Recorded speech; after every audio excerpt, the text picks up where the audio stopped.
अंडमान निकोबार द्वीप अब जाना जाएगा नेताजी और परमवीर चक्र विजेताओं के नाम से।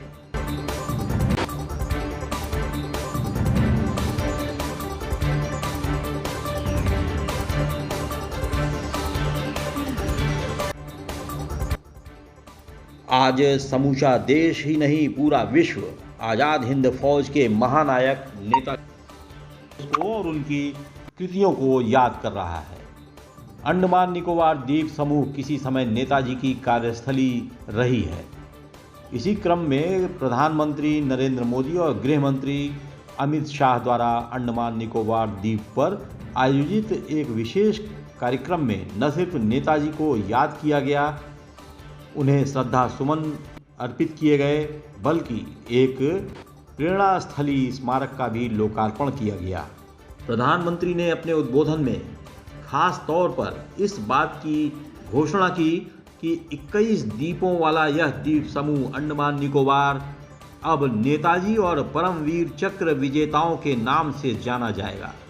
नेताजी की जन्म जयंती के मौके पर वर्तमान भारतीय राजनीति के दोनों दिग्गज हस्तियों ने क्या कहा, आइए देखते और सुनते हैं। क्योंकि मैंने आज यहाँ आने से पहले कल घोड़ा ढूंढने का प्रयास किया था।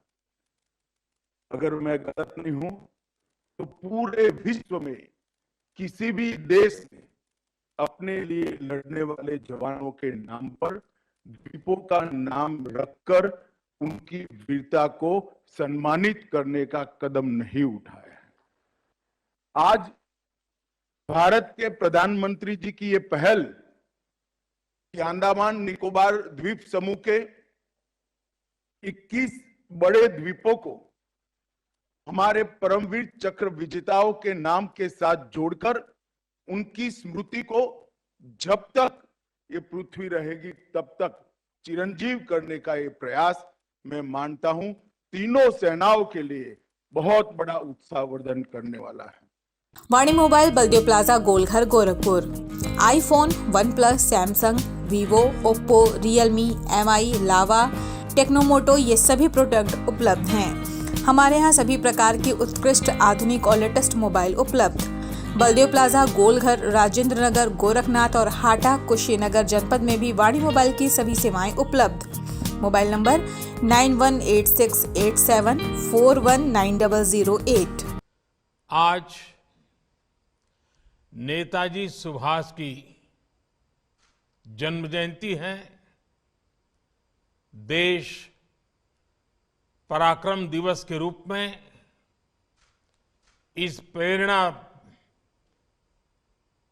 दिवस को मनाता है।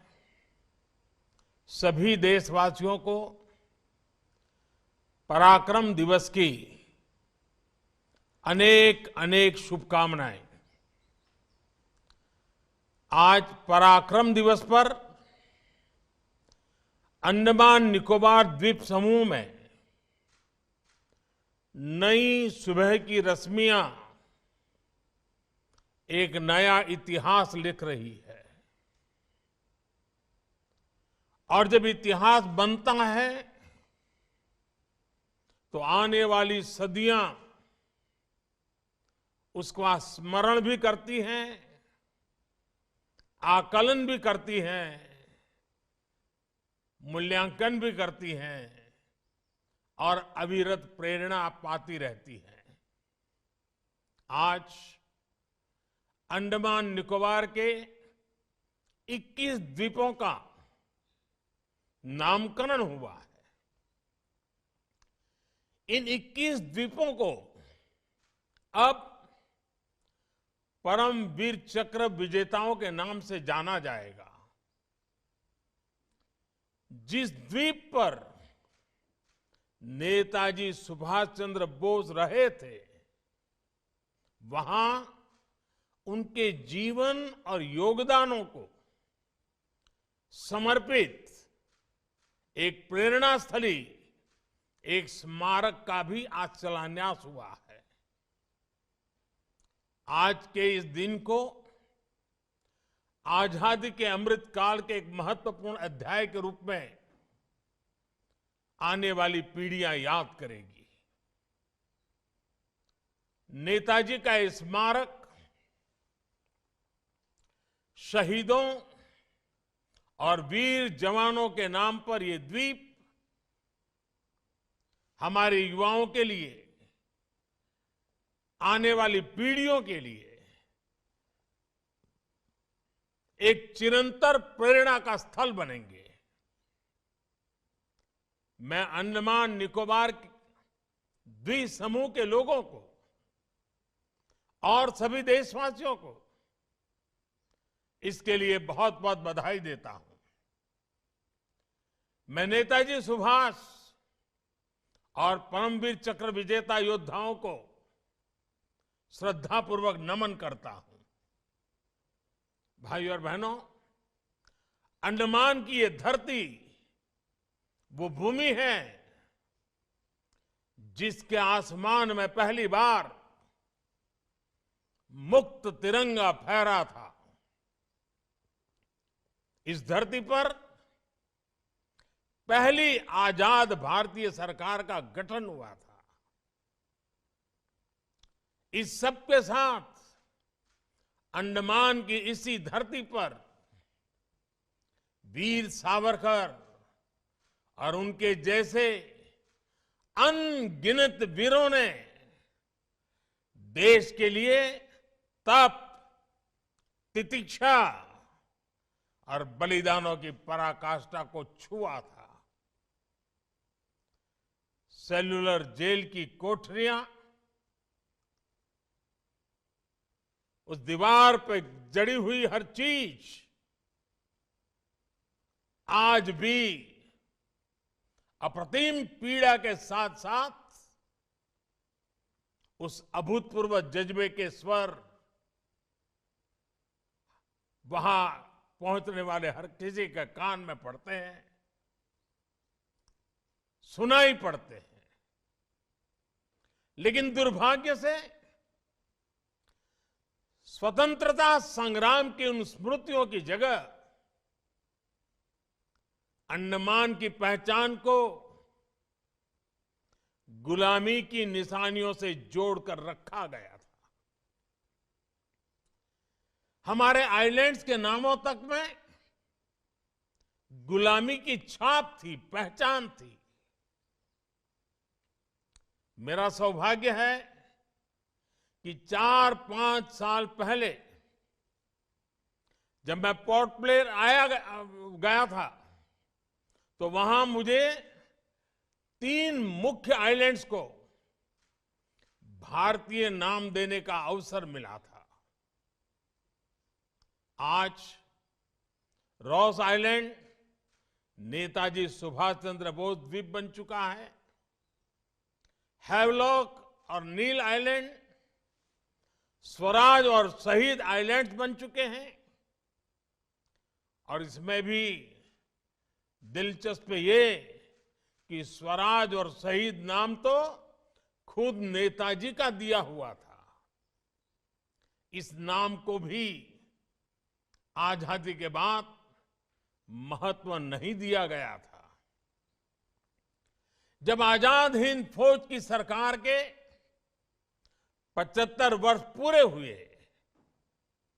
तो हमारी सरकार ने इन नामों को फिर से स्थापित किया था।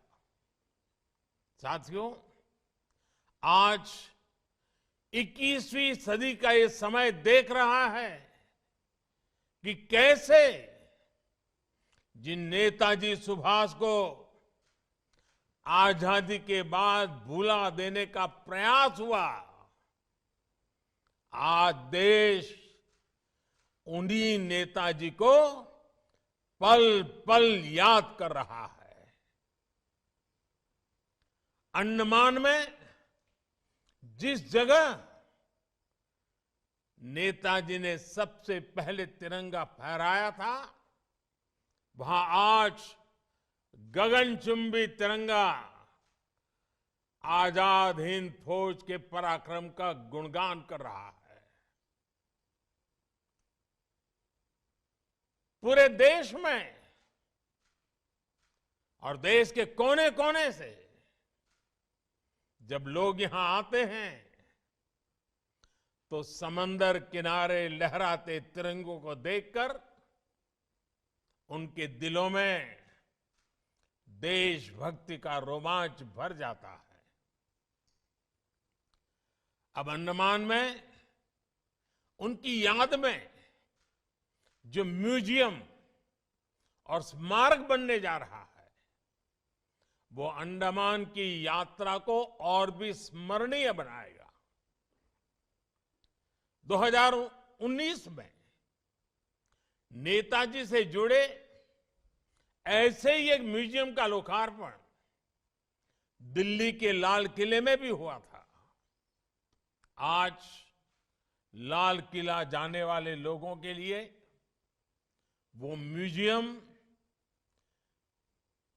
एक प्रकार से हर पीढ़ी के लिए प्रेरणा स्थली की तरह है। इसी तरह बंगाल में उनकी 125वीं जयंती पर विशेष आयोजन हुए थे। देश ने इस दिन को पूरे धूमधाम से सेलिब्रेट किया था। उनके जन्म दिवस को पराक्रम दिवस के रूप में घोषित किया गया।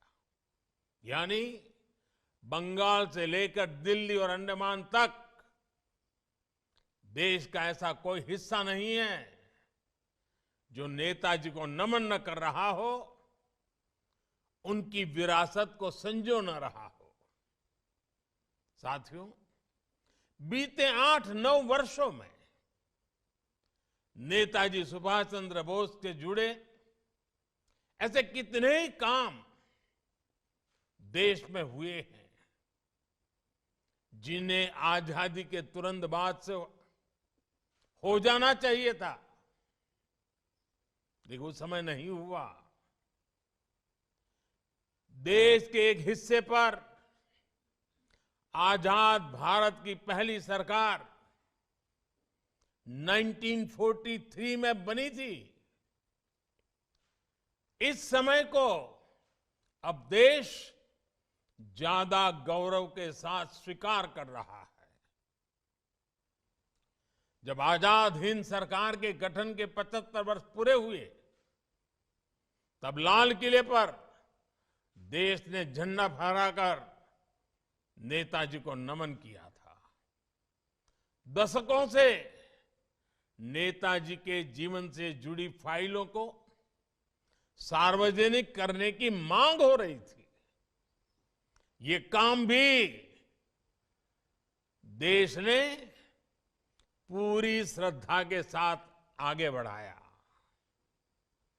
आज हमारी लोकतांत्रिक संस्थाओं के सामने